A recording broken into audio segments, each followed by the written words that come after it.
Hey Steve, it's Rob from Sioux Falls, South Dakota. I've taken a position here as director of a counseling center, and I'll be able to carry on my men's ministry as well. And I was wondering how my old drinking buddy was doing. Oh, I'm sure some people there are going to get the wrong impression. I think they need to get their mind out of the gutter, because I know we would get together many times to drink from the fountain of life together, enjoying spending time praying with each other. And I will always fondly remember those times. I think it was about 4 or 5 years ago that we first met each other, and we got together because we were mutually involved in men's ministry. That time we both came to discover at least a couple things: that we both had great wives and we had a great God. And of course, you were involved in the ministry nationally. I was involved more regionally.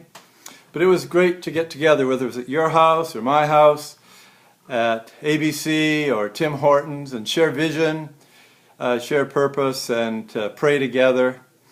And those are great memories. And one thing I did learn about you, Steve, is that you are a real pig. Once again, I might need to clarify that. You know, when I first met you, I thought I'd have to be more like a dog. And you know, they say about a dog will look up at you, or look up to you, and a cat will look down at you, but a pig will treat you like an equal. And Steve, you're a real pig, and I should say you have to be one to know one, in that, you know, I never felt I had to look up to you. You always treated me like an equal. And I'll tell you, there are many ways that you have just been such a wonderful example to me. But your humbleness and your friendship will always be a beautiful memory and a beautiful example for me. I would say that one of the greatest privileges I had was when you asked me to edit your materials. My goodness, 800 pages of men's-specific material. My goodness, you're like a Calvin or a Luther or a Spurgeon or one of those dudes. All men's specific material, and like, you're a master, and I'm like your caddy, and I was glad to be your caddy. And speaking of which, I don't think we've ever got that golf game in that we kept talking about. And I'll tell you, I would even again just enjoy being your caddy, just to spend some time with you.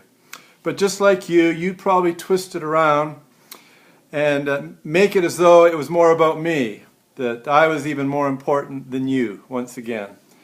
And I would enjoy that game. And I'll tell you, Steve, come to Sioux Falls, South Dakota. I know it's just a little bit south of Manitoba, where you'll be going once in a while. And if you're heading south, you can come, and we'll get that golf game in, and maybe we'll do a little bit of drinking together too. Miss you, love you. God bless you as you carry on your next chapter of life.